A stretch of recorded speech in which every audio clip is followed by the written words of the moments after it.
Bonjour à tous, nous sommes le 5 février déjà, le carnaval approche déjà à sa fin, puisque la semaine prochaine nous serons pratiquement dans la dernière semaine, mais pour l'heure nous sommes encore avec vous toute cette semaine, du lundi au vendredi, je vous le rappelle, en direct de C10FM, mais aussi en direct de RHT Radio Haute Tension sur le 89.8 et sur 102 pour C10FM. Voilà, aujourd'hui je vais vous donner tout de suite le programme, on va recevoir tout à l'heure le vice-président du conseil général départemental, comme vous voulez, il s'agit de Hugues Philippe Randini qui est avec nous, qui est notre invité politique pour ce début de semaine. Ensuite, nous recevrons une réalisatrice, auteure de plusieurs films, courts-métrages et longs-métrages. Je vais parler de Mariette Montpierre. Mariette Montpierre sera dans le studio. D'ailleurs, elle prépare très prochainement une série, une Guadeloupe à New York, elle en parlera tout à l'heure. Et puis en fin d'édition, nous recevons Alex Bandou. Alex Bandou, c'est le secrétaire général de l'UPG, l'Union des producteurs de la Guadeloupe. Avec lui, nous parlerons bien évidemment de la situation de l'agriculture au lendemain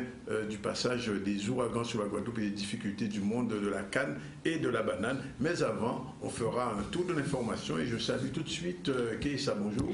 Bonjour Danick, voyons les titres qui font l'actualité à ce jour. Et nous débuterons le journal d'aujourd'hui avec une mobilisation de plus. Cette fois, ce sont les éleveurs qui se sont réunis ce matin à Bémao afin de faire ressentir leur mécontentement.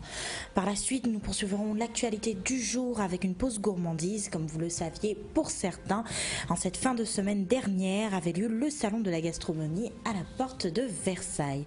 Et nous terminerons le journal d'aujourd'hui en fête, car le carnaval va sur sa fin, mais continue. Nous admirerons le carnaval des enfants qui a eu lieu samedi à Bémao. Mais pour l'heure, tout de suite, c'est l'interview avec Danick.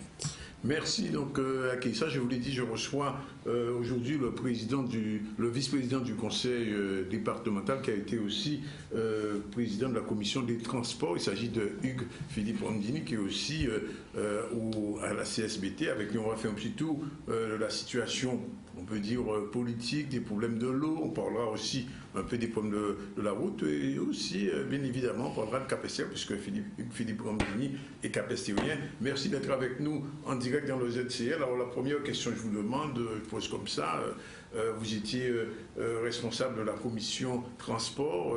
Aujourd'hui, vous êtes sans véhicule?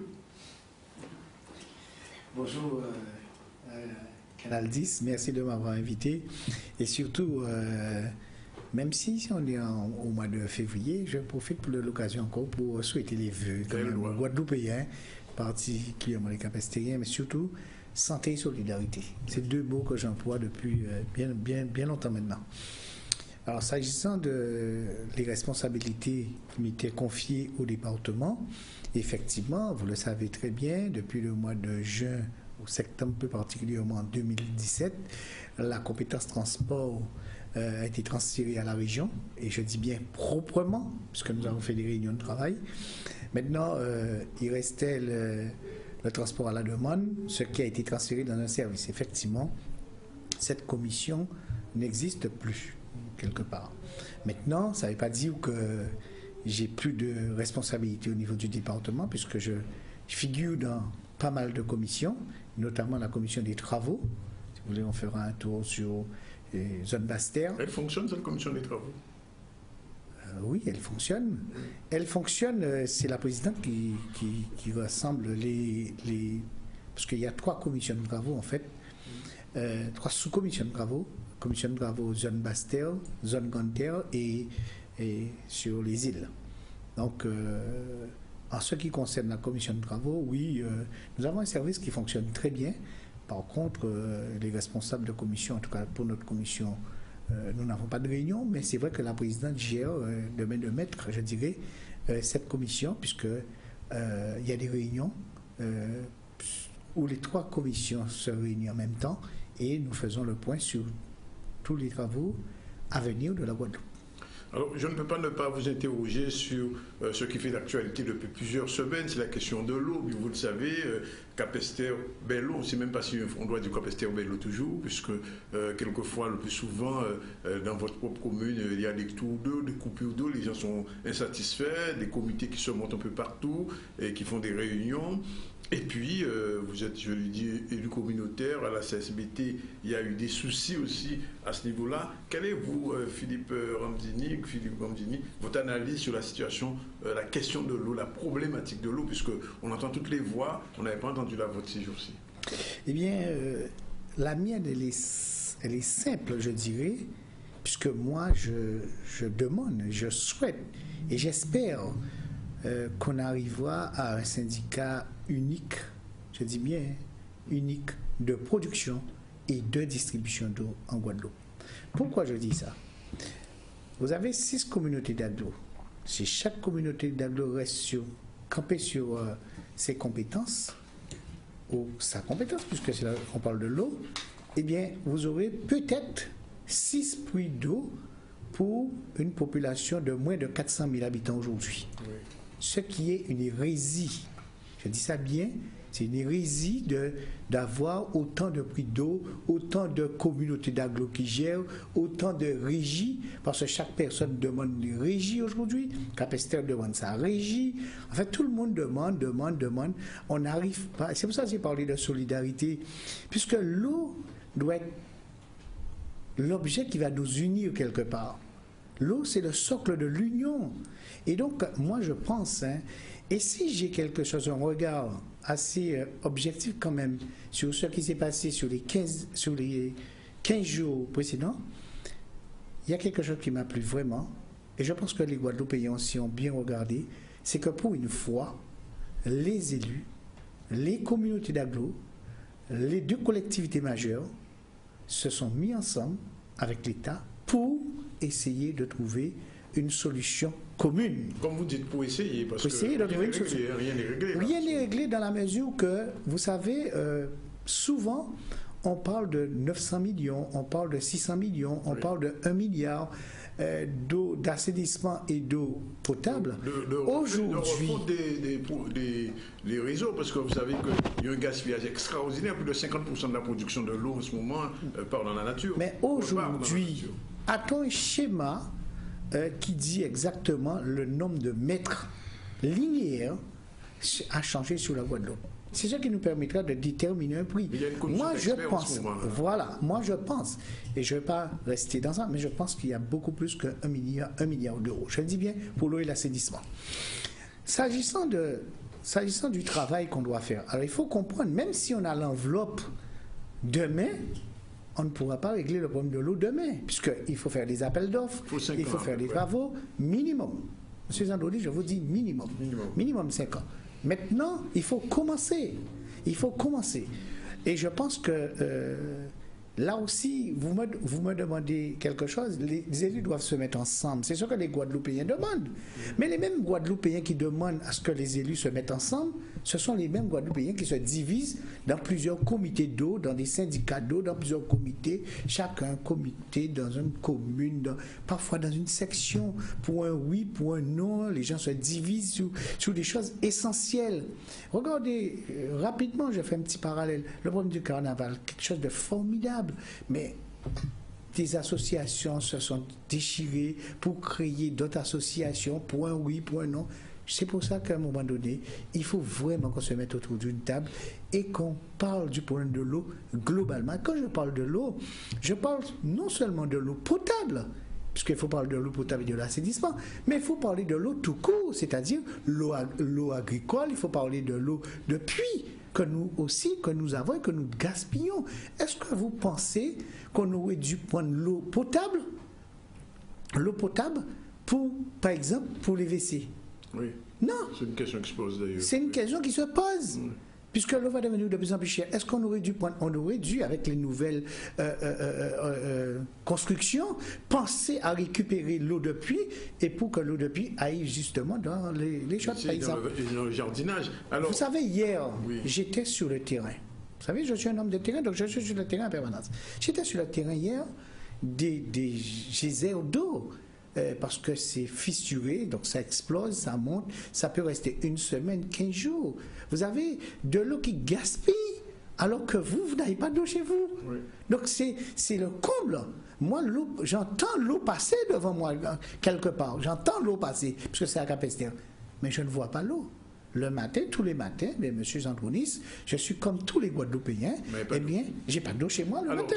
Sur la question qui est posée d'un syndicat unique pour l'eau, vous savez, c'est une revendication du LKP depuis 2009. Pourquoi les élus guadeloupéens n'arrivent pas à se mettre d'accord sur cette question d'une unité d'un organisme unique sur la question de l'eau? Puisqu'il y a pratiquement deux positions. Il y a la position, par exemple, aux abîmes de M. Servat, de l'autre côté la position de M. Jalton, au sein de la CSBT. Qu'est-ce qui bloque? C'est la question de la gouvernance, c'est la question du pouvoir de l'eau? Moi, je veux bien dire oui, hein. C'est la question de la gouvernance, du pouvoir. C'est que on veut savoir de l'argent aussi. Je ne sais pas, mais on veut savoir qui va gérer ce fameux syndicat unique. Mais mon Dieu, il faut. Et puis moi, j'espère vraiment que dans ce syndicat unique, il y aura des élus, il y aura la population, un représentant de la population, il y aura un peu tout le monde pour qu'on puisse travailler dans des conditions correctes. Il y en a marre d'entendre depuis 63, M. Zandronis. Depuis 63, nous payons des factures d'eau. Les Guadeloupéens payent des factures d'eau. Les réseaux n'ont pas été refaits. Alors que chaque année, on parle de la Générale des Eaux, j'en veux bien, mais chaque année, la Générale des Eaux déposait un rapport en fin d'année au SIAC pour dire au SIAC, voilà l'état des réseaux, personne ne s'en est occupé, personne n'en parle. Donc, on ne veut pas retourner en arrière, mais pour faire avancer le chemin public, il faut quand même de temps en temps retourner en arrière. Ce que je voulais dire, c'est qu'il faut vraiment démarrer. On ne va pas créer le syndicat demain. Mais il faut donner cette volonté, montrer cette volonté aux Guadeloupéens qu'on a envie et qu'on est prêt à travailler ensemble pour développer ce pays-là dans le domaine de l'eau, demain dans le domaine du carnaval, demain dans d'autres domaines. Il faut démontrer que nous sommes capables de gérer. Vous pensez que c'est Paris qui doit nous dire comment il faut gérer l'eau en Guadeloupe? Nous avons suffisamment de compétences ici. Nous avons suffisamment d'élus capables de réfléchir, de réaliser des choses. Aujourd'hui, ça ne se fait pas. Maintenant, il y a une signature qui est faite entre les élus, J'espère, et je me battrai, je le dis, je me battrai en tant que vice-président du conseil départemental et en tant qu'élu et en tant que Guadeloupéen pour que cette affaire-là puisse arriver à un syndicat unique de production et de distribution d'eau avec un prix unique de l'eau en Guadeloupe. Alors, je dis ça, je finis juste quelque chose. Oui. Vous savez que je travaille à EDF. Oui. Vous savez, le prix du kilowattheure que vous payez en Guadeloupe, c'est le même que vous payez à Paris et à Bordeaux. Oui. Donc, il y a une péréquation. Pourquoi? Péréquation nationale. Pourquoi c'est possible pour l'électricité et on me dit que c'est pas possible pour l'eau? Donc, c'est une volonté politique. Parce que l'EDF, c'est l'électricité de France, donc l'argent de l'EDF en Guadeloupe repart en France. Non, l'argent de l'EDF en Guadeloupe est déficitaire, mais comme il y a une péréquation nationale, donc le même prix de l'électricité du kilowattheure est pareil. Donc, en Guadeloupe, l'eau est produite ici, enfin bon, voilà. Un jour, je vous inviterai pour qu'on parle de l'EDF. Alors, juste une dernière question sur la problématique de l'eau. Comment, dans votre communauté d'agglo, on aborde cette question? Parce que vous savez que Mme Chevry a été souvent critiquée, beaucoup de gens ne comprenaient pas sa position. Est-ce qu'à l'intérieur de cette structure, il y a une volonté de faire avancer les choses de la part des autres élus communautaires, y compris de vous-même? S'il y a vraiment une communauté d'agglo. Ah, il n'y en a pas. Non, mais je dis ça, j'ai envie de parler de ça. Puisque moi, sincèrement, le fonctionnement de la CSBT, et au-delà de la CSBT, des autres communautés d'agglo, vous savez, on nous a imposé, parce qu'on n'a pas réfléchi sur les communautés d'agglo. Moi, je vous dis, si on me pose la question, et si on pouvait le faire, je le ferais, à un référendum, pour dire qu'il faut retourner à mettre en puissance les communes. Il faudrait changer de statut. Non, mais attendez, je vous dis ça. Oui. Les communes, renforcer les communes, renforcer le département. Le citoyen, il connaît qui? Il connaît son maire. Lorsque vous lui parlez de communauté d'agglo, il est complètement dépassé. Nouveau, c'est ça. Et ça ne fonctionne pas pour l'instant. Alors je vous le dis, pour vous donner un exemple, parce que je donne toujours des exemples. J'étais sur le terrain. On appelle le maire, il y a un problème d'assainissement dans un lotissement, pour ne pas le nommer Anita Tchouri.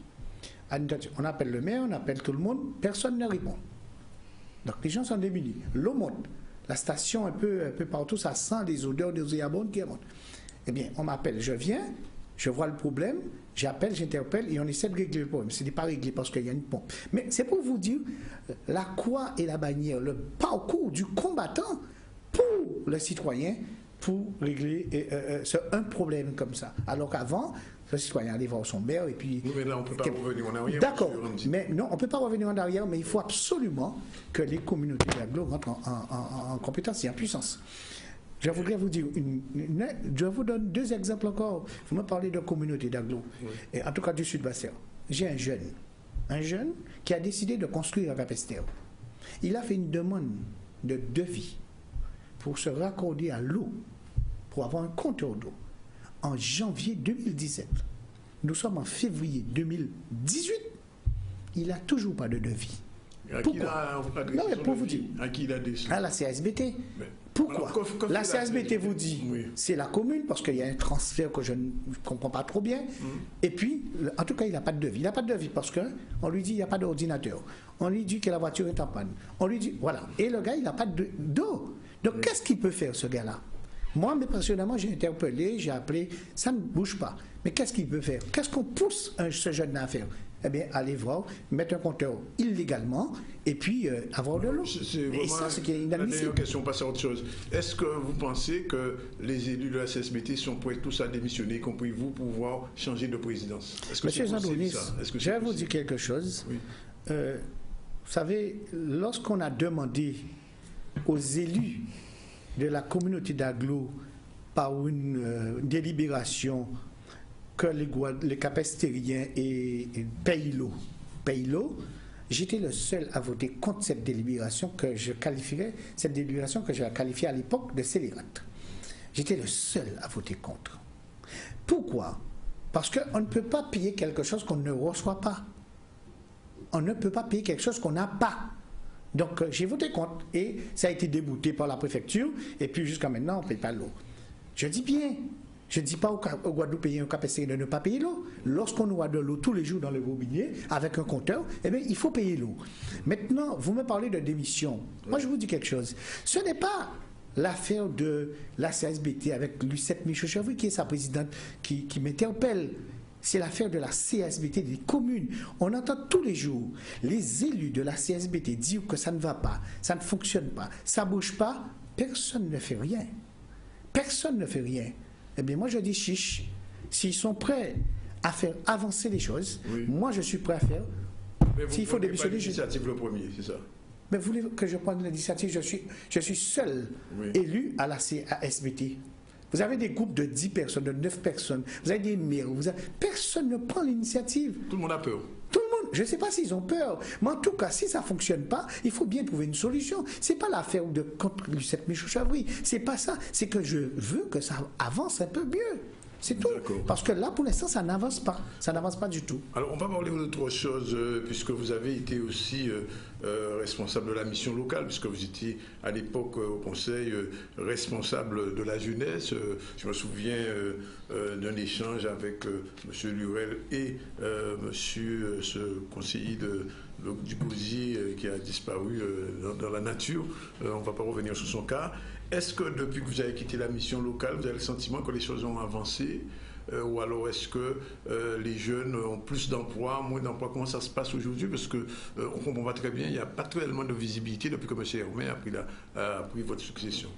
Alors, vous le savez très bien, je suis un élu et j'ai toujours dit ça, quel que soit là où je vais me trouver, j'aurai toujours un regard attentif sur ce qui se passe au niveau de la jeunesse.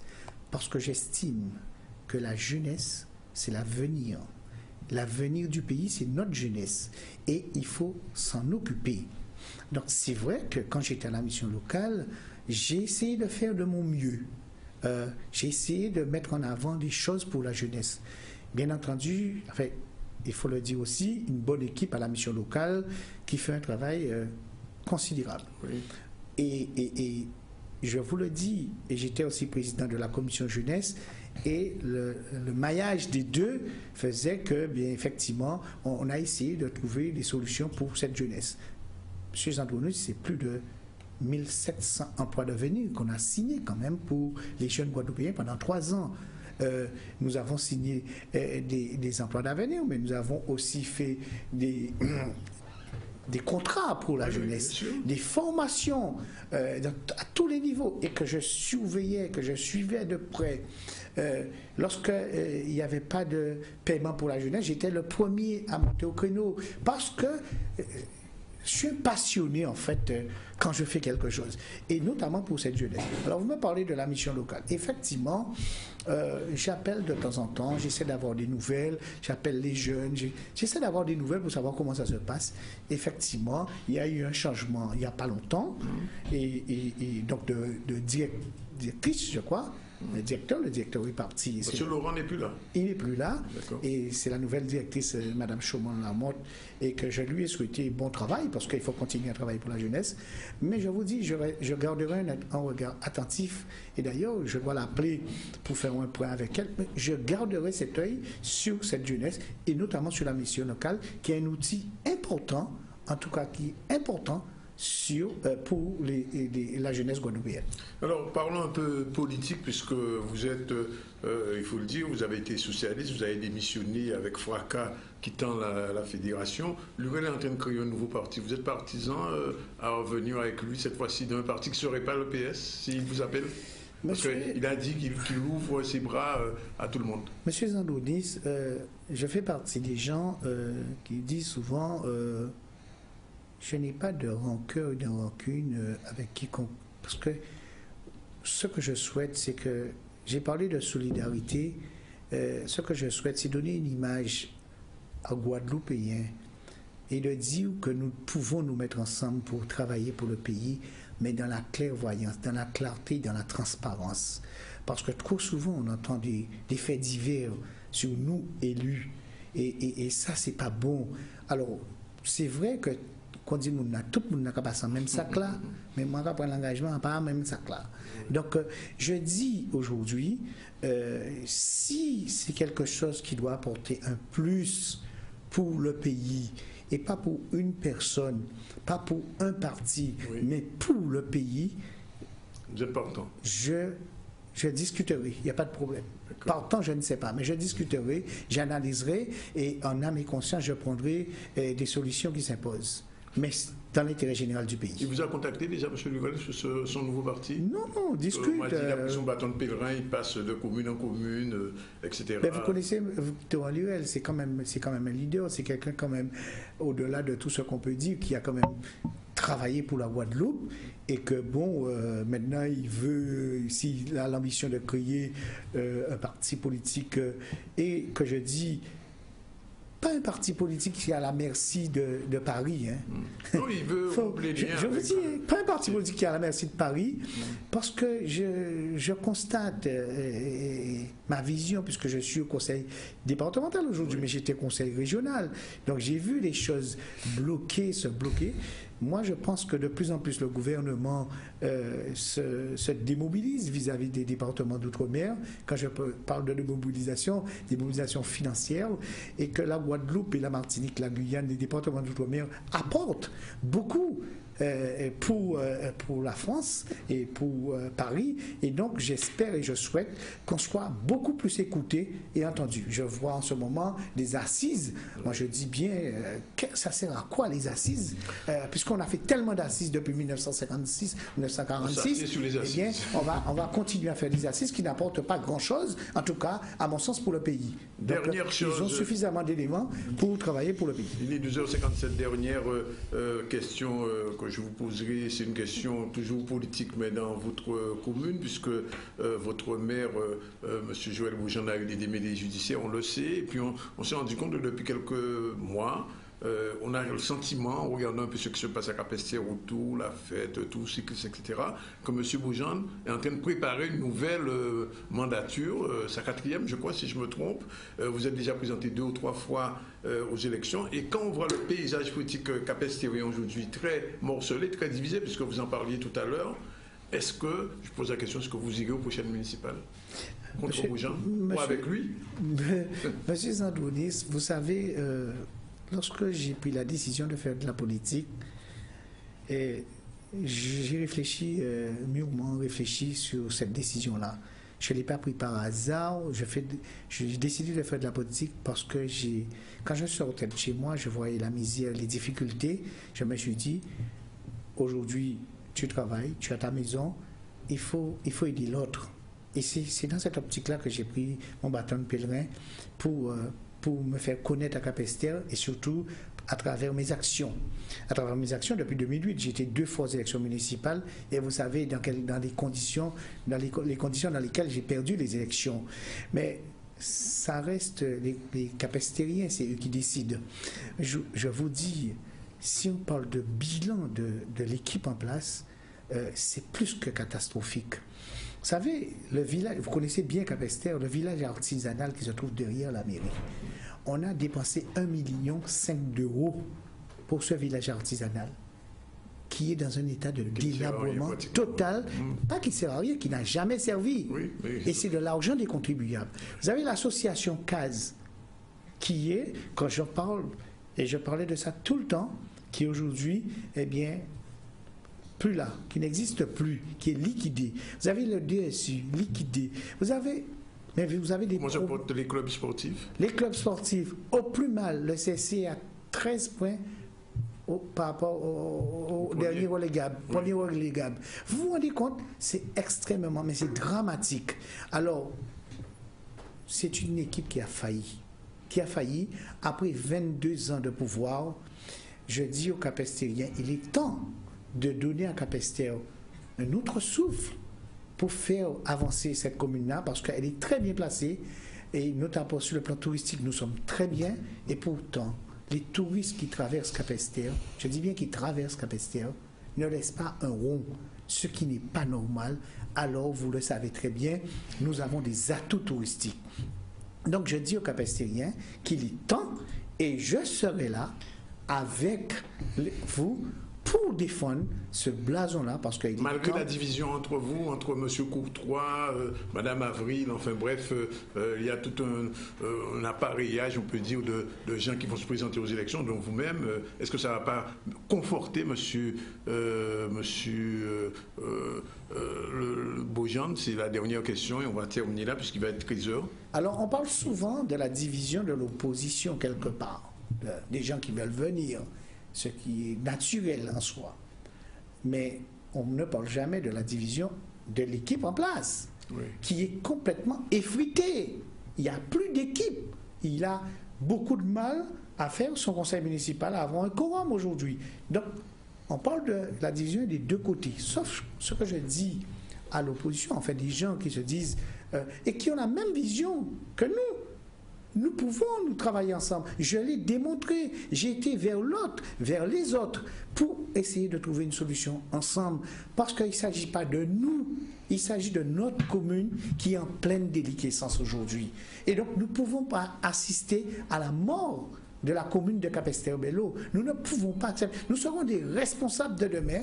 Il faut absolument, et c'est dans ce sens que je fais un appel solennel à tout le monde pour qu'on puisse travailler ensemble dans l'intérêt de notre commune et dans l'intérêt des Capestériens. Je vois que votre campagne a commencé dans le ZCL. En tout cas, merci M. Ramzini d'être venu. Il est 13h02.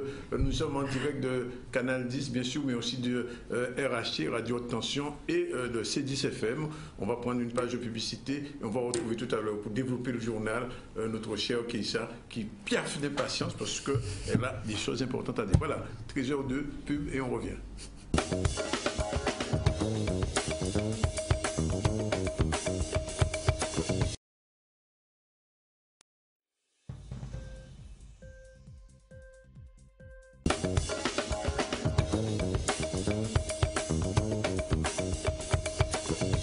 Voilà, il est 13h09 dans le ZCL. On va recevoir Mariette Montpierre tout à l'heure. Bonjour, très rapidement. Bonjour. Merci d'être là. Mais tout de suite, l'information, et c'est Keïssa Zourbabel. Oui, je vous le disais en titre, les mobilisations se poursuivent en ce mois de février. Aujourd'hui encore, les éleveurs ont bloqué la chambre d'agriculture de Bémao. Ils étaient nombreux postés devant l'établissement à ce jour et ils réclament 4 points de revendication phares, à savoir l'aide d'urgence, les sanitaires de l'élevage et la GFA. Écoutons le directeur de la structure, Patrick Célin, au micro de Michel Héraclite. Les agriculteurs ce matin ont bloqué l'entrée de la Chambre d'agriculture. Ils nous ont présenté un certain nombre de points de revendication. Et sur ces 4 points de revendication, il y a un seul point où nous sommes véritablement responsables, c'est sur l'aide d'urgence. Mais l'aide d'urgence a pris un certain temps. La Chambre d'agriculture a toujours travaillé dans le sens d'accélérer ce processus pour que les agriculteurs puissent avoir cette aide beaucoup plus vite. Sur 350 dossiers grosso modo que nous avons reçus, ils ont été traités en totalité. Il y a quelques dossiers qui ont été écartés, pas beaucoup, je crois une vingtaine. Et aujourd'hui, nous avons reçu donc vendredi la validation des travaux que nous avons faits sur la méthodologie et le comment on va la réaliser. Nous avons reçu donc vendredi de la région la validation. Et à partir de ce matin, il était prévu qu'on commence le mandatement sous mandat. Donc les techniciens de la Chambre, le personnel va faire entrer en machine et nous avons un agent comptable qui passe donc normalement le mardi ici et qui à partir de demain devrait commencer le mandatement de tous des dossiers, 350 dossiers, je pense qu'il ne pourra pas faire tout le même jour, mais en tout cas cette semaine on pensait clôturer tous les dossiers qui ont été validés. Peuple Guadeloupe, nous bloquons la Chambre d'audience, nous prenons l'arrière, à pas pour faire moucher, mais pour nous faire comprendre qu'il y a une difficulté, une problème au niveau agriculture. Il y a toute malpropreté à y entrer. Mais si nous ne pas défendre l'agriculture aujourd'hui là, c'est ici qui entre, c'est ça qui est mangé. Alors c'est pour ça nous aujourd'hui là, nous pas défendre l'élevage aujourd'hui, nous voulons pour l'élevage, problème sanitaire. Nous recevons 1 million. 1 million, c'est pour 360 agriculteurs. Depuis en décembre, nous voyons l'argent contre la Chambre, jusqu'à ce jour, ailleurs. Alors nous avons roulé à 6 jantes, nous avons l'argent pour nous payer investir dans l'agriculture. Alors aujourd'hui, nous savons pour ce problème là. Nous prenons des entendus avec le sous-préfet, je dis là, ça fait 3 mois, à y est pas résoudre. Je ne peux pas nous à droite, je ne peux pas nous à gauche. Bon, à présent là, nous sommes en train de négociation avec le président de la Chambre, mais si nous ne pas recevoir gain de cause aujourd'hui là, nous sommes là. Et en cas de penser que viennent pour nous arrêter de manger malpropreté. Et viande nous ici, c'est de viande de qualité et nous avons rejeté les malpropretés. Bon, à présent là, nous sommes en train de négociation avec le président de la Chambre, mais si nous ne pas recevoir gain de cause aujourd'hui là, nous sommes là. Et en cas de penser que viennent pour nous arrêter de manger malpropreté. Et viande nous ici, c'est de viande de qualité et nous avons rejeté les malpropretés.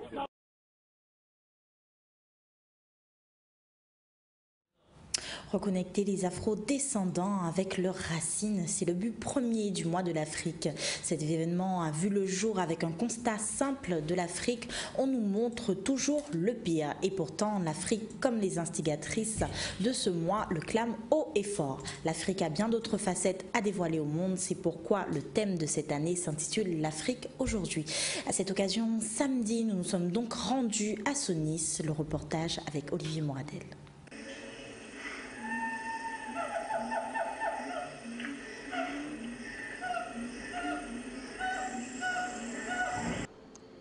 De l'Afrique, c'est une manifestation qui pendant tout un mois va proposer des conférences, des rencontres, des spectacles, des ateliers de formation, des élections de reines de sabbat à la population, le but étant de reconnecter les afrodescendants à leur continent d'origine. Je pense que si on est à la 12e édition, c'est que quelque part la thématique, elle répond à une aspiration de la population. C'est-à-dire que en fait, l'Afrique, c'est quelque chose que nous avons à l'intérieur de nous, même si on recouvre cet intérêt ou bien on l'ignore, ça ressurgit de toute manière. Et c'est pourquoi je pense que le mois de l'Afrique suscite un tel engouement, parce qu'il s'agit de nos racines, de nous-mêmes. Et comme on n'a pas eu l'occasion souvent d'avoir cet espace où on peut apprendre notre histoire, je pense que ce sont des moments que tout le monde recherche, parce qu'on a l'occasion de pouvoir s'intéresser à ce que nous sommes et à notre histoire réellement. En raison de la thématique que nous avons choisie, l'Afrique d'aujourd'hui, c'était important pour nous d'avoir des invités qui peuvent répondre correctement à la question, parce qu'ils sont sur le continent, parce qu'ils y vivent tous les jours. Donc la marraine peut nous parler et répondre à nos questions concernant la situation actuelle et réelle de l'Afrique. C'est un honneur, comme je l'ai dit, et un privilège, ce contact avec la Guadeloupe et de venir constater ici un besoin d'Afrique, une volonté d'être plus en contact et s'enraciner, renouer avec ses racines africaines. Je pense que ça fait chaud au cœur. Je construis depuis toujours une idée selon laquelle nous sommes du monde et que tout ce qui se passe a nécessairement un lien avec les grandes mutations en cours. Donc c'est cette lecture et cette volonté d'articuler le local et le global qui m'anime et qui situe l'Afrique dans une perspective beaucoup plus globale et qui nous sort de cette situation qui veut faire de nous un continent à part, victime de lui-même. Je pense que nous faisons partie de la solution. De retour sur le ZCL, il est 13h16. Nous vous souhaitons à tous un bon appétit. Nous sommes en présence de Mariette Montpierre, c'est une réalisatrice. On passe à l'interview avec Dany. Bien sûr, alors Mariette Montpierre, bien sûr, c'est une réalisatrice qui a fait son parcours entre la Guadeloupe et New York. Elle a beaucoup vécu là-bas, elle a fait des films intéressants, elle a fait des clips, pratiquement tous les grands du compas, par exemple, ont été ses clients, mais aussi elle a travaillé pour Pizza Hut, enfin bref, elle a fait tout ce qu'il faut faire pour Pepsi, j'allais l'oublier, ce qu'on peut faire comme réalisatrice dans le domaine de la publicité, puisqu'elle travaillait pour BBDO, qui est une grande chaîne publicité. Aujourd'hui, Mariette est connue parce qu'elle a fait un film dont on n'arrête pas de me parler, Elsa, je l'appelle comme ça, Elsa, qu'on a vu il y a quelques années, un film intéressant. Et récemment, Mariette et Christelle Théophile ont réalisé un documentaire entre deux rives, qui a été acheté par les États-Unis et qui aujourd'hui fait son petit chemin dans les festivals. Mariette, bonjour. Bonjour. Merci d'être avec nous pour parler cinéma. Avant même de parler de ce documentaire que vous allez présenter bientôt en Égypte, de votre point de vue, comment se porte le cinéma, entre guillemets, guadeloupéen, antillais, vous pouvez dire guadeloupéen? Écoutez, le cinéma se porte de mieux en mieux, mais il y a encore beaucoup de chemin à faire. La région Guadeloupe soutient beaucoup les réalisateurs, les producteurs dans ce domaine, mais on est quand même assez loin du compte. Donc nous travaillons ensemble pour que les choses se fassent. En tout cas, il y a un vivier impressionnant en Guadeloupe. Il y a des réalisateurs, il y a beaucoup de création, donc il y a beaucoup de choses à faire et je suis contente d'être là et de participer. Alors, on a vu il y a quelques années une série de tournage d'une série anglaise, tournée à ADR, enfin vous savez... Oui, Death in Paradise. Voilà, Death in Paradise. C'est normal, enfin je posais la question tout bêtement, mais c'est normal que des chaînes extérieures à la Guadeloupe viennent prendre notre paysage pour mettre dans leur série. Moi je trouve ça plutôt génial, parce que comme ça fait connaître la Guadeloupe, même si on ne dit pas dans la série que l'action se passe en Guadeloupe. Mais par exemple, la semaine dernière, je déjeunais à la Creole Beach et il y avait un couple de Hollandais avec lesquels j'ai commencé à parler et je leur ai dit, mais pourquoi avez-vous choisi la Guadeloupe parmi toutes les îles de la Caraïbe? Eh bien, vous savez-vous ce qu'ils m'ont répondu? Ils m'ont répondu parce qu'on adore le feuilleton qui s'appelle Death in Paradise et on voulait découvrir les lieux. Alors je crois que la commission des tournages et la région Guadeloupe sont ravis quand on entend ce genre de commentaires. On est content de vous entendre dire ça. Oui, je crois. Alors, vous avez réalisé il y a quelques années Le Bonheur d'Elsa, c'est un film qui n'arrête pas de tourner, qu'on a vu et revu. C'était le premier long métrage d'une Guadeloupéenne.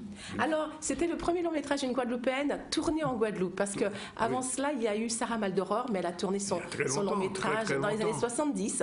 Elle l'a tourné c'était une femme qui a tourné son long métrage en Afrique. Donc, je suis la première à l'avoir tourné sur le territoire Guadeloupe.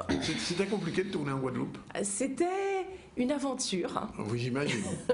Alors, il y avait beaucoup de challenges, parce que nous ne sommes pas une terre à tradition de cinéma, et c'était mon premier long métrage, donc j'apprenais, et je ferai les choses différemment cette fois-ci. Si vous allez refaire, vous ne feriez pas pareil? Non, je ne ferai pas pareil, mais la Guadeloupe, c'est une terre où j'ai été accueillie à bras ouverts, où la population s'est accaparée de ce projet et m'a soutenue jusqu'au bout. Et ça, j'en suis très contente et j'étais très émue. On va voir un extrait de ce que vous avez fait, puisque bien évidemment, on peut parler de cinéma, mais il faut voir aussi tout de suite un court extrait.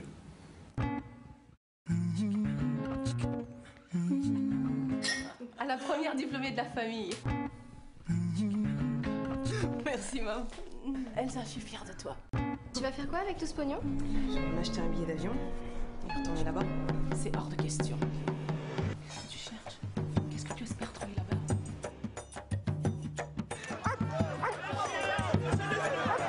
Dégagez-les. Il n'y a personne qui t'attend, Elsa. Personne. Vous êtes la babysitter envoyée par l'agence? Oui.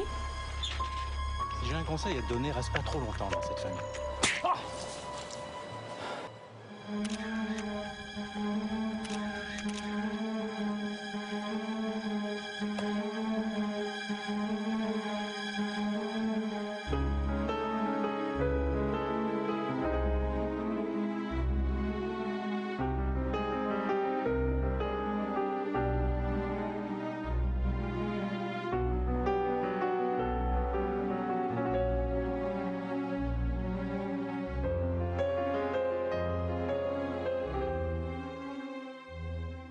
C'est un extrait du Bonheur d'Elsa, un film qui a été tourné en 2011, vous avez fait une découverte, puisque l'actrice guyanaise, après, elle a eu son petit parcours depuis. Oui, Stana Romia, qui est une très jeune et très talentueuse actrice guyanaise, et qui a eu aussi un rôle dans Plus belle la vie. Elle continue son petit bonhomme de chemin au cinéma, où elle a tourné dans le moyen-métrage de Madame Jules, oui.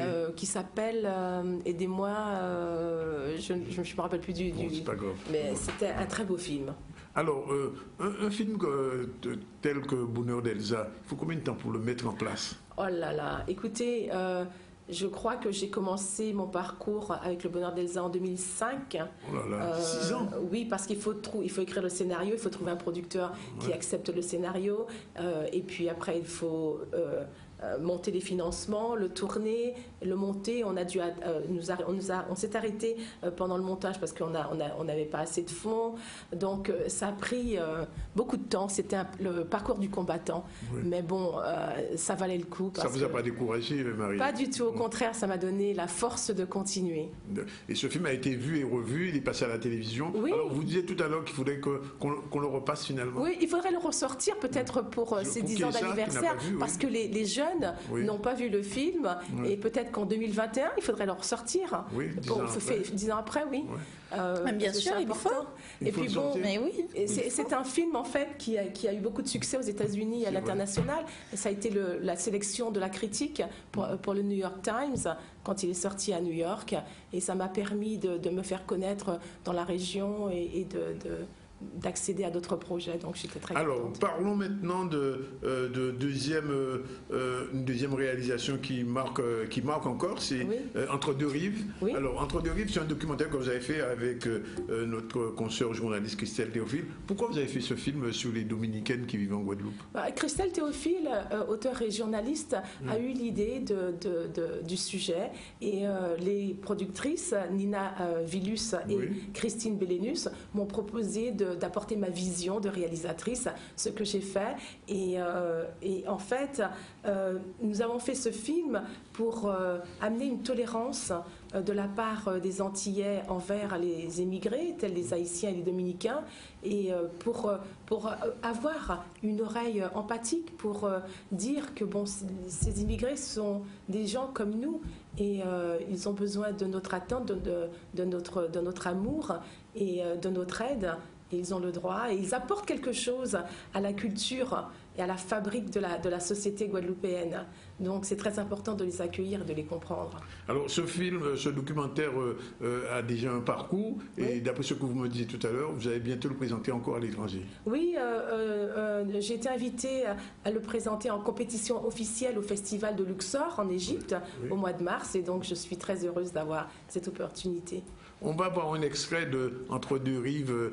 Il y a une version américaine, c'est ça? Anglaise? Oui, sous-titré anglais. Sous-titré. On va voir un court extrait avant de parler de votre dernière production. D'accord. Isabelle Béranger. I'm from Fouillol, the University of Guadeloupe. Your internship's been canceled. A month ago, I sent you a letter. We cannot have any more trainees from Mexico. Ça, c'est... Alors, les images que vous venez de voir, c'est en fait mon nouveau projet. Alors, le nouveau projet, on va quand même en parler. Oui. Et on va voir la suite tout à l'heure. Alors, ce nouveau projet, c'est Une Guadeloupéenne à New York. Dites-nous un peu davantage sur ce projet. Alors, Une Guadeloupe à New York, c'est une série télé de 13 épisodes. 13 épisodes? Oui, 13 épisodes. Jusqu'à présent, nous n'avons tourné que le pilote, c'est-à-dire le premier épisode. L'histoire d'une jeune Guadeloupéenne qui débarque à New York. Elle n'a pas de papier, elle n'a pas d'argent. Pas du tout, parce que moi, quand j'ai débarqué à New York, mais j'avais un papier. Je suis allée à l'université, donc j'ai obtenu une bourse, j'étais tout à fait légale. Après, je me suis mariée, donc j'étais encore tout à fait légale. Dans le cas de cette jeune femme, bon, elle arrive. Elle n'a pas de green card. Elle n'a pas de green card. Elle arrive avec soi-disant un stage. Elle vient de l'université de Fouillol. Fouillol lui a trouvé un stage dans une agence de publicité, enfin de relations publiques. Puis quand elle débarque, on lui dit ben non, nous avons atteint notre quota de Mexicains. Elle ne comprend pas pourquoi, mais je ne suis pas mexicaine. Parce qu'en fait, à New York, quand on dit Guadeloupe, tout le monde pense que c'est Guadeloupe du Mexique. Donc c'est une comédie basée sur plein de petits incidents. Et c'est une vraie Guadeloupéenne qui a le rôle titre? C'est une vraie Guadeloupéenne, elle vient du Gosier, elle s'appelle Katia Inamo. Et le premier rôle masculin est aussi joué par un Guadeloupéen fantastique, il s'appelle François Agoston, qui vient de Saint-François, en fait. Alors donc, cette série, vous avez fait le pilote, on va voir un extrait. D'accord. Et nous dire un peu qu'est-ce qui va se passer dans les mois Avec plaisir, merci. Tout de suite, un extrait. Isabelle Béranger. I'm from Fouillol, the University of Guadeloupe. Your internship's been canceled. A month ago, I sent you a letter. We cannot have any more trainees from Mexico. Officially, I meet Isabelle from Guadeloupe. Ooh, that sounds fancy. Guadeloupe. Where's that at? Girl, in the French West Indies. You did grad school? You like Ophelia. I saw your friend request on Facebook. What's your status? I always say single, just to keep my options open. Be grateful for what you have. You're blessed with a lot already. You know, I told you to dump his ass. I told everyone that he was the one. And now I feel like a fool.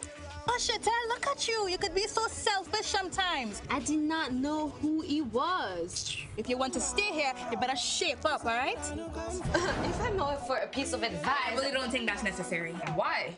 Because I'm trying to save your life. Tu joues les bad boy, ouais, les bad killer. You gotta stand up for yourself. Mon killer. Yo, ka flex en Benz, pima. Hi, Antoine. How are you? I'm fine, thank you. Damn, Izzy. What did I do? I don't know, but you look good, though. Give me that. Can you give me that? New York, ça va être tourné uniquement à New York? Alors, la série commence à New York, donc nous allons tourner quelques épisodes à New York et on va se diriger droit sur la Guadeloupe, parce qu'évidemment, il faut que notre Guadeloupéenne revienne au pays avec ses amies jamaïcaines, trinidadiennes et barbadiennes. Et là, on va tourner un épisode entier pendant le carnaval l'année prochaine et d'autres épisodes autour de ça. Il va être vu aux États-Unis ce document, cette série, pardon. Alors, il va être vu le pilote va être vu déjà ce mois-ci dans la Caraïbe anglophone, toute la Caraïbe anglophone sous l'opérateur Flow. Et puis après, il sera vu au Canada et aux États-Unis et j'espère aux Antilles. Ah ben, on l'espère en tout cas, Mariette. Ce sont un gros projet, enfin, 13 épisodes de 26 minutes, c'est ça? Oui, ça va être très lourd, donc ça prend du temps. Donc je pense que les autres épisodes, on aura fini probablement en fin d'année ou en début d'année prochaine.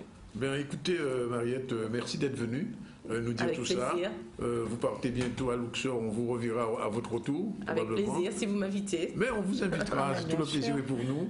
Et ça me fera plaisir de savoir qu'une Guadeloupéenne va faire un film qui va se passer à New York et que les Américains verront, que toute la Caraïbe verra. Alors, il sera en anglais et en français? Oui, alors le film sera tourné en anglais, mais après on va faire une version, non pas sous-titrée, doublée en fait. Doublée. Oui. On parlera un petit peu créole dedans? Oui, d'ailleurs dans le pilote on parle créole aussi. Hein. On prend nous pas de créole à l'école.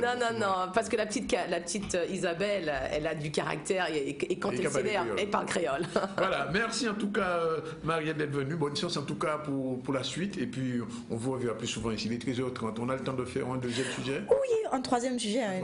Nous en sommes à un troisième sujet, Danick. Oui. Depuis ce week-end à Paris, la gastronomie ultramarine a été mise à l'honneur pendant 3 jours à la porte de Versailles, à l'occasion de la 3e édition du Salon de la gastronomie des Outre-mer et de la francophonie. Le public était au rendez-vous et le succès à ce jour indiscutable. Babette de Rosière, fondatrice du Salon avec Maurice Cessé. Oui, moi je suis très contente parce qu'on ne crée pas un salon de la gastronomie comme ça. On ne remplit pas 7000 mètres carrés à la porte de Versailles comme ça. Donc il va falloir... Non, mais je veux bien. Alors ça m'intéresse tout à fait. Oui, moi je suis très contente parce qu'on ne crée pas un salon de la gastronomie comme ça. On ne remplit pas 7000 mètres carrés à la porte de Versailles comme ça. Donc il a fallu vraiment beaucoup travailler. Il a fallu convaincre. Parce que vous savez, les ultramarins, ce sont des gens qui sont un peu craintifs au départ. Quand on crée un salon, qu'on leur apporte ça sur un plateau en leur disant qu'on crée un salon, évidemment, ils ne comprennent pas. Ils ne comprennent pas. Mais lorsque on leur met devant une réalité, on leur explique ce qu'on va leur apporter, et là maintenant, la première édition, ça a été un peu frileux, mais malgré tout, 15 000 visiteurs. Deuxième édition, ça a commencé à prendre, et là maintenant, la mayonnaise, je peux dire que la mayonnaise a beaucoup pris, et ils sont tous très heureux d'être là. Et je peux te faire une confidence, j'ai refusé des stands. Ça m'a fait mal au cœur, des gens qui m'ont appelé pour me dire Babette, il faut nous trouver un petit... Je ne pouvais pas les prendre. C'est pas par snobisme, mais c'est parce que j'avais pas du tout de place pour les mettre. Ils sont tous au rendez-vous, que ce soit les ultramarins, les gens de la francophonie. Ça me fait plaisir de voir le Cap-Vert, ça me fait plaisir de voir l'Afrique, ça me fait plaisir de voir Cuba, le Brésil, etc. Vraiment, on est en lien serré maintenant et on ne va plus se quitter. Et nous avons enfin un toit à Paris. La région invitée d'honneur, il faut quand même souligner la Polynésie. La Polynésie est invitée d'honneur, mais je voulais faire un remerciement particulier à un monsieur qui est président de la région de Guadeloupe, qui s'appelle Harry Chalus. C'est un monsieur qui m'a appelé, qui m'a dit écoute Babette, je vais te soutenir et tu verras que toute la Guadeloupe sera là. Et il a tenu parole et c'est un monsieur que j'admire énormément parce que ce président de la région de Guadeloupe, c'est quelqu'un qui est très à l'écoute du peuple guadeloupéen. Il est authentique, c'est pas quelqu'un qui passe la poudre à reluire. Il est authentique, il est vrai et c'est pour ça que j'aime beaucoup Harry Chalus. Alors, ce festival, c'est votre bébé, vous l'avez vu grandir. On peut dire, là où nous nous trouvons à la porte de Versailles, c'est une évolution supplémentaire de ce festival? Oui, tout à fait, parce que nous étions à la porte de la Villette quand on a commencé, mais néanmoins, j'étais en train de chercher un moyen pour être à la porte de Versailles. J'avoue que lorsque j'ai dit pour la première fois que je vais monter un salon de la gastronomie des Outre-mer, j'ai l'impression que les Outre-mer, ça les repousse. J'ai l'impression, quand tu dis Outre-mer, on nous prend pas sérieux. Alors là, j'ai poussé quand même des cris. Là. Moi, je me suis fait entendre et comprendre. Parce que les Outre-mer, c'est la France. La Bretagne, c'est la France. L'Alsace, c'est la France. Eh bien, la Guadeloupe, Et voilà, il est 13h33. Nous vous souhaitons à tous et à toutes un bon appétit. Nous le rappelons, vous nous écoutez en direct de Radio Haute Tension, mais aussi de C10 FM 103. À tout à l'heure.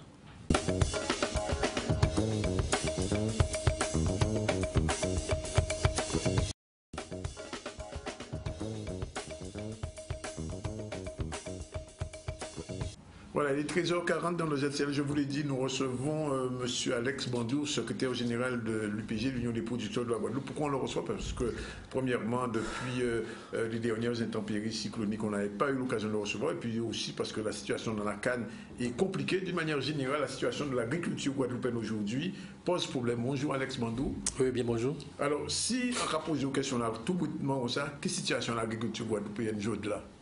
Eh bien, ce sont les difficultés, hein, puisqu'on a quoi que mon cas ça, si les étals production là soit pas là ou bien là est excessivement cher. Donc ça veut dire tout simplement que nous avons une situation catastrophique. Pas Yankee parce que Marie a passé. Hein. Non, bien sûr. C'est parce que depuis tantôt, certains monde ont dit qu'il faut organiser l'agriculture, nous avons tenté d'organiser, mais malgré ça, on a senti qu'on cite qu'il y a un grand plan qui était vrai que nous pas ni agriculture en pays là ça et que nous continuons à manger ça pays mais c'est ça pour ressentir là ça en parce que dès lors qu'on a touché parce que là je dis là nous en pleine négociation au niveau à Cannes si on peut permettre qu'embrouiller c'est ça oui bien sûr nous en pleine négociation à l'entour à Cannes parce que nous avons négociation nous avons tournant parce que faut nous revoir convention qui est liée nous avec les usines et l'État faut nous revoir relation nous-mêmes avec les usines parce que nous avons fait des quotas sucriers et nous n'avons pas qu'un en jeu, mais il faut nous aussi revoir les relations avec l'État, parce que là, sont négociations à plusieurs niveaux, avec les usiniers, avec les partenaires opérateurs de récolte, mais aussi avec l'État. Et là, puis dangereux là pour nous. Pour l'instant, là, il faut casser l'État, parce que l'État, il y a une feuille de route, il y a une commande, et à plusieurs reprises, ces thèmes-là, ça que nous employé. Bon, nous, les ministères, le ministère des Finances, baillons commande, c'est-à-dire qu'il faut faire en sorte qu'il fasse économie. Et si on peut faire économie ici de nous, eh bien, comment on peut gêner. Et donc, nous entrons effectivement en grande confrontation avec aussi ça. Mais Alex, on va comprendre, bon, son problème, problème de l'eau. Quand on a un comité de l'eau de tous côtés, on rend la rue, qui a bloqué, qui a débloqué, etc., pour qu'on n'en batte rien. Vous savez, malheur nous, et peut-être, bon, on va dire ça comme ça peut choquer, mais c'est que la notion de pluriactivité. C'est-à-dire qu'on va planter canne et que là, on est tissu, si vous voulez, à les exploitations agricoles en Guadeloupe, qui le plus souvent, en 3-4-5 hectares, hein, c'est quelques exploitations qui ont dépassé ça. Eh bien, on a le monde qui effectivement a fait un canne, mais qui paye à travail. La loi a autorisé ça, la pluriactivité. Et donc, il paye à travail des hauts. Donc, dégager. Donc, voilà, dégageant revenu. Et donc, si il y a des cas de dégageant revenu uniquement des productions là, ça, à coup sûr, vous avez réussi à mettre mon dans la rue là. Mais je dis là, ça va venir pratiquement en activité secondaire au bail. Donc, s'il gagne, tant mieux. S'il perd aussi, eh bien, il y a une possibilité de rabattre. C'est ça qui drame au syndicat qu'on l'UPG. On peut trouver des gens qui ont des problèmes ponctuels qui ont une vraie. Donc, il y a pas 4, mais ça ramène pratiquement un client. Or, nous n'avons pas besoin de clients à l'UPG, nous n'avons pas besoin de ça, nous avons besoin justement des militants. Parce que le travail là, ça, métier là, ça, c'est un métier à militant. Mais alors, pas longtemps, souvent, on a un secteur là, ça, et que vous soyez bientôt proviseur à lycée là, et quasiment que nous, on travaille qu'à fait au niveau de la jeunesse pour l'agriculture. Mais si on ne va pas parler pour l'agriculture menacée. Non, c'est-à-dire qu'en cas quoi, parce que nous ne sommes pas partir de rien. Au niveau de l'UPG, ne serait-ce que syndicat là, ça, nous jamais dans nos réflexions. Nous avons des pistes, nous avons des boîtes à outils que nous mettons en place. Nous avons un projet agricole pour pays en nous qui correspond à la réalité à pays en nous. Et c'est vrai que dans le temps, il y a des cas pour nous pour des fous. Et bien, je dis là, pour avoir la recherche, donc l'INRA qui travaille sur ces méthodes-là, ça, les systèmes de production en polyculture et élevage, le lycée agricole même qu'a fait, ça veut dire, je dis là, si vous voulez qu'apprendre la là, que nous avons pensé depuis longtemps là, et tant mieux. Simplement, ni encore, si vous voulez, dans un mécanisme à l'éducation même, des mécanismes qui ont fait mon rêver. Et c'est comme ça qu'on va avoir l'autre monde qui a sorti au lycée. Bon, dans le temps, le plus souvent, de trouver au cadre, qui travaille à la banque, qui travaille à la sécurité sociale, tout ça. Je dis là, ils ont bien installé, c'est vrai, ça bien. Simplement, il faut qu'on s'ouvre un contre-mécanisme pour faire comprendre la réalité à métier là, ça. Parce qu'il suffit, quand on forme pour faire maraîchage, il suffit qu'on installe 10 personnes encore en tomates et on peut dérégler le marché à tomates en Guadeloupe. Ça veut dire tout simplement qu'il faut que l'école là mette aussi en face de la réalité à terrain là. Parce que d'après ça, on va comprendre une nouvelle race d'agriculteurs, de producteurs, des gens comme vous qui ont envie de dire comme ça, qui lettrent, quoi, qui comprennent les chiffres, qui comprennent les documents qui sont sortis. Est-ce que c'est suffisant, là, pour l'agriculture nous développer et pour y pas mot? C'est-à-dire que c'est pas nouveau, on va rappeler quand même dans les années 70, les camarades intellectuels fait lancer ça, l'école du soir, il faut un paquet de paysans, Théonise Noubertin, Vilo, tous ces gens-là, et qui apprennent à compter et qui apprennent à mener une négociation. Donc ça pas nouveau, mais ça pas suffisant. C'est-à-dire que son combinaison à bizarreté, effectivement, il faut une race comme ça, qui est capable effectivement de décortiquer à la fois les techniques agricoles, mais aussi détecter tout ça qui est politique à l'endroit de l'agriculture. Parce que là, ça, des plus en plus politique, la France, je dis là, et l'Europe, c'est ça, il y a mettre sur l'étape des négociations dans le cadre de la mondialisation. Ça veut dire que c'est éminemment politique, donc fournit ça. Mais il faut nous aussi, faut nous comprendre qu'il faut nous arrêter de faire copier-coller, copier ça, il y a fait des erreurs et venir mener à casa nous. Alors que là, on va regarder quelqu'un fait des erreurs, ça pas nécessairement on le réussit. Il suffit de voir qui j'ai mon cas dans le domaine du lait en France.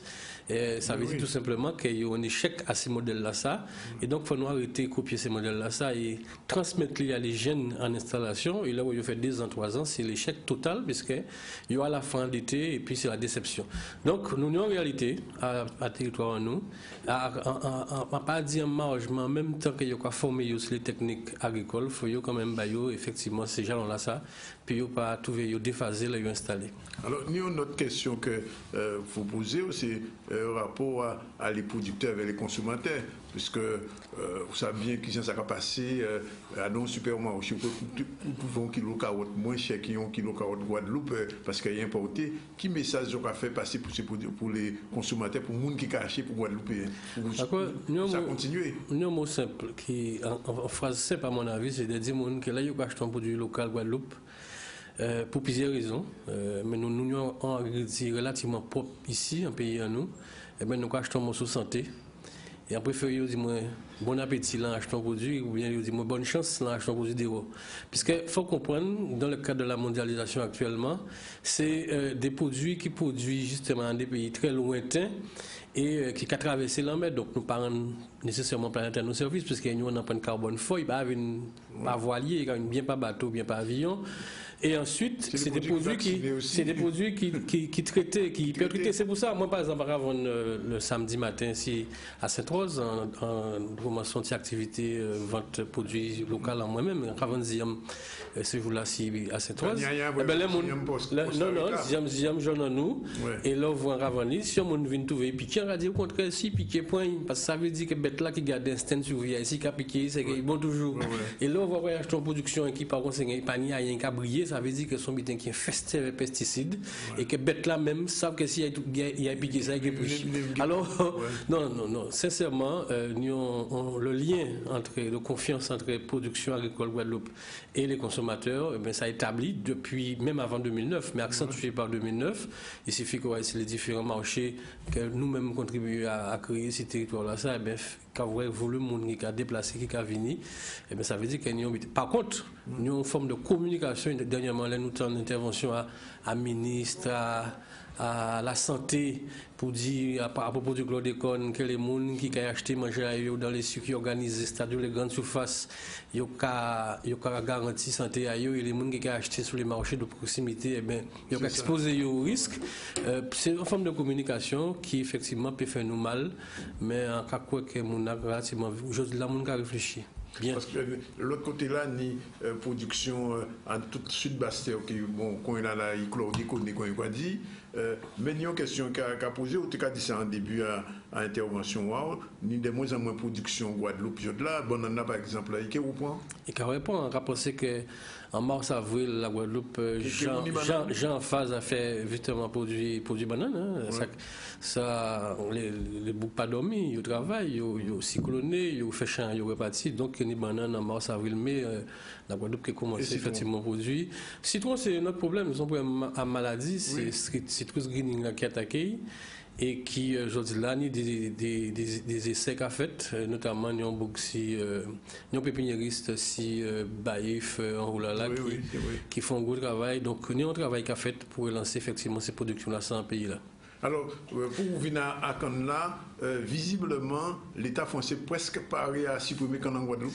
C'est-à-dire que c'est le sentiment que nous avons, parce qu'à la négociation, nous là, pour nous bien comprendre, hein, depuis quelques années, quand tout le monde sait ça a payé si des prix, le prix industriel, donc directement par les usines, le prix État, c'est un prix politique. Pourquoi? Parce que prix Yaton là est indexé sur prix Yaton cycle sur le marché européen.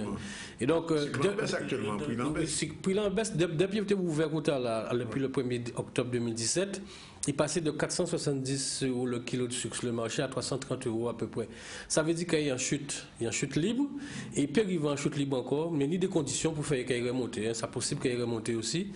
Et ça qui est arrivé, nous, c'est que nous avons recevoir depuis quelques années, nous plantons Guadeloupe, on enveloppe de 20 160 000 €, ça qui permet de payer effectivement la part État. Je dis là, l'État a envie de dire nous que à la limite, nous avons une deuxième aide que nous avons bénéficié de ça, c'est sur l'enveloppe fonds européen, parce que 20 millions, c'est fonds français, fonds européen, le FEADER, que la région a géré, qui est autorité de gestion ainsi.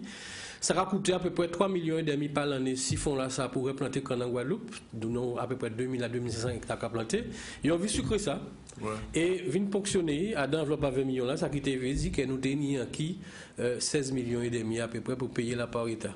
Et pour faire l'idée là ça passer, quand l'État a proposé effectivement de payer planter canne à plusieurs niveaux. Ouais. Si moi fait le choix d'être agriculteur à 100%, ça veut dire que à toucher plein pot, maintenant là qui fait le choix de travailler de l'autre côté là, il peut regarder que par exemple, il y a des gens qui ont des milliers, quand ça n'a pas de problème, ils ont payé des fois pratiquement 15 € moins cher que moi. Ça veut dire que ces gens-là, à coup sûr, c'est des gens qui ont arrêté de faire comme et le plus souvent, là, on a des qui a livré l'usine à volume qu'on a réalisé, c'est les petits plantains. Ça veut dire que, sur nos bonnes lectures, là, c'est que l'État a envie, effectivement, que quand on obéit là ça, mais comme il ne veut pas tuer lui, il préférait créer les conditions pour vous tuer, parce que l'on a arrêté, fait qu'on nous tuer. Ce sentiment-là, ça, que nous avons ressenti aujourd'hui-là, et nous avons dit pas question. Déjà, l'État a payé des 20 millions, mais nous avons envie de dire qu'il y a plus de 10 ans, de 2007 à 2017, nous avons une inflation à moins 15,8%. Ça veut dire qu'il faut nous payer des 23 millions aujourd'hui-là. Oui, il faut augmenter. Donc, nous avons un boîte de faire là, ça actuellement avec l'État. Dernière question là, Alex Bantou, avant nous laguer 2 heures, presque 10 heures. Est-ce que ces politiques nous là, ils sont conscients de ces problèmes-là, ça, j'ai encore posé hier? Bon, moi, personnellement, je trouve qu'ils ont traité ça de manière très superficielle. De manière très superficielle, si vous voulez, c'est des sujets qui sont éminemment politiques, mais ils n'ont pas traité en profondeur. Et ils ont ni tendance à croire que c'est des sachants, que tout bitin, ils ont refusé à pied aussi des gens quand même qui vivent en réalité à ces domaines-là, ça. Notamment dans de l'eau, dans l'agriculture, dans le traitement des déchets, dans le transport. Et c'est pour ça que nous en permanence en échec. Et donc, quand on voit des gens qui voyagent, il y a Bruxelles, il n'y a pas de civités ça, mais en réalité, c'est des effets d'annonce, c'est très superficiel. Tout récemment, nous avons un ancien président de la région dit qu'il a fait une proposition de loi sur deux problème, c'est le problème avec le chlordécone, le problème avec le paraquat, mais ça a fait des années que nous avons parlé de ça. On a pensé que l'expérience qui a montré qu'à un moment donné, il faut nous faire une jonction pour nous défendre de tels dossiers pour nous faire ensemble en symbiose. Dernier point là, Union Voyage a fait ces jours-là ça à Bruxelles pour défendre l'agriculture nous. C'est-à-dire qu'en Union Voyage, on a fait justement un rendez-vous au ministère le ministère de l'Agriculture le 20 février prochain. Donc, c'est des sujets qu'on a traités. Bruxelles pour prévu. Mais en principe, ça faisable parce que ça a fait. Alors, ça me demande aussi, après ce voyage à ça, tu veux passer ici pour dire nos résultats là? Pas de problème. Pour ne pas prendre un politique qui voyage, il peut apporter pour résultat. C'est ça. Merci Alex Bantou-Vini, 13h53. L'actualité, l'info continue, Danick. L'ouverture officielle du 5e salon du voyage et de la croisière de Guadeloupe a eu lieu ce vendredi 2 février au World Center de Jarry. Le succès populaire croissant de cette manifestation confirme que ce lieu d'échange valorise les enseignes leaders des activités de tourisme, du voyage et de la croisière. Les responsables de ces grandes entreprises ont fait le déplacement et sans aucun doute vous ont accordé de leur temps afin de répondre à vos interrogations. Samedi, nous sommes donc rendus sur les lieux, les images avec Michel Héraclite. Alors donc c'est donc effectivement la 5e édition du Salon du voyage et de la croisière et c'est un salon qui remporte un succès toujours aussi extraordinaire. Dès la première édition, c'est un succès que l'on a construit pas à pas, année après année, et on a à chaque fois entre 7 et 8 000 visiteurs. Oui, alors effectivement, il y a des tarifs aériens pour l'été à très bon marché. Il y a des promotions sur les croisières également. Il y a des remises, si vous voulez, il y a des remises très fortes sur des dates bien précises sur Costa et sur MSC. Et puis nous avons commencé à vendre la saison 2018-2019 et il y a des remises aussi qui sont faites sur ces achats un an avant. Ce qu'on constate, c'est quand même une montée en gamme du produit. Hein. Les Guadeloupéens font leur première croisière en cabine intérieure et puis ils achètent des cabines de plus en plus spacieuses, avec balcon par exemple. Pour la première fois, MSC a positionné un bateau sur lequel, le MSC Fantasia, sur lequel il y a une yacht club, qui est l'équivalent d'une première classe, qui est privative dans le bateau. Il y a une montée en gamme aussi chez Costa, avec des cabines de plus en plus spacieuses, de services également de qualité. Alors aujourd'hui on est sur le salon pour promouvoir les produits d'Air Caraïbes. On a reçu 2 Airbus A350 en 2017. Donc aujourd'hui on est là pour parler de nos différents produits, des tarifs à la carte. On a des tarifs basiques, smart et flex, des tarifs avec ou sans bagages, pour être au niveau de la concurrence qui se fait aujourd'hui. On a de super tarifs. Nos premiers tarifs sont à partir de 318 € TTC. Ce sont des tarifs sans bagages. Vous pouvez avoir des tarifs avec bagages bien évidemment à partir de 348. Et ce sont des tarifs qu'on a effectivement qu'on peut proposer sur le salon. C'est très important aujourd'hui, c'est parce que moi ça fait plusieurs fois que je viens. Je viens couramment ici. Chaque fois il y a comment ça s'appelle ce salon ici, je viens. Et là c'est pas la première croisière que je fais, ça fait au moins 16 à 17 croisières que je fais. Et là j'ai déjà mon billet là, j'ai pris mon billet là maintenant là et je vais partir à la fin du mois. Ouais, à la fin du mois de ce mois-ci là, de février là. Vous voyez, c'est très important. Et je vois il y a beaucoup de monde aujourd'hui et ça m'a fait plaisir là. L'année dernière, tous les ans on vient, tous les ans, depuis que ça existe quoi. Et M. Machar me connaît très bien et l'agence Machar me connaît très bien. Ouais, c'est sûr. Tu es une femme complète. Oui, tout à fait. On peut dire ça comme ça. Ouais. La croisière, c'est quelque chose qui permet de se défouler, de se détendre, de s'évader pendant une semaine. La Guadeloupe numéro 1 dans le monde concernant les croisières au départ de Guadeloupe. On le précise, Danick, avec 40%, soit 8 d'entre vous sur 10 sont déjà partis en croisière. Sur 100, pardon, sont déjà partis en croisière ici en Guadeloupe. Vous êtes déjà parti, Kessa ? Non, ça ne saurait tarder. Voilà, de la grande parade Bemao Bimas au Massatimoun, en passant par le Mas Owakaz, le Cardioval, le Biformas, le village du Carnaval et encore le déboulé sportif. Cette année, c'est du jeudi 11 janvier au dimanche 4 février 2018 que la ville de Bemao fête les 20 ans de leur comité de carnaval. À travers une riche programmation à cet effet, nous sommes donc partis samedi sur les lieux. Admirons ensemble les images du carnaval des enfants de Bemao avec Chris Kevimani.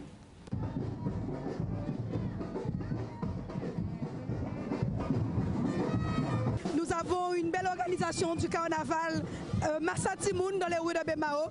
Vous avez vu pratiquement la plupart des écoles défilent et en premier lieu vous avez la maison de la petite enfance qui est une structure que nous avons mis en place et qui permet aux parents et également aux professionnels qui s'occupent des enfants de pouvoir y venir et échanger un peu sur leur profession, sur un petit peu tout.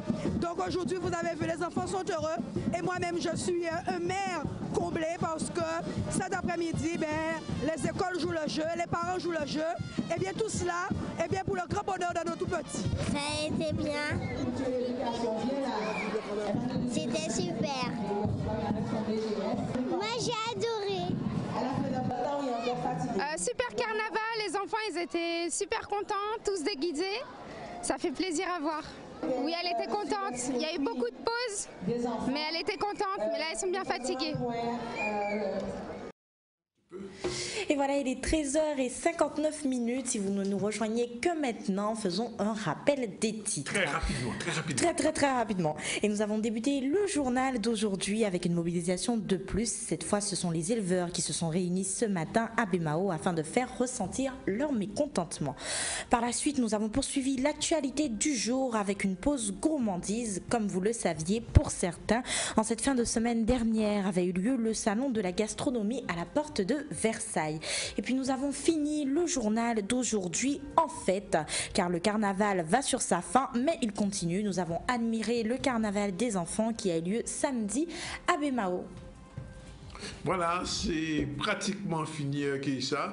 13h59, bon appétit pour les retardataires. On se retrouve demain pour un nouveau ZCL. Et attention, lundi, on vous réserve un ZCL spécial carnaval. Spécial Keïssa.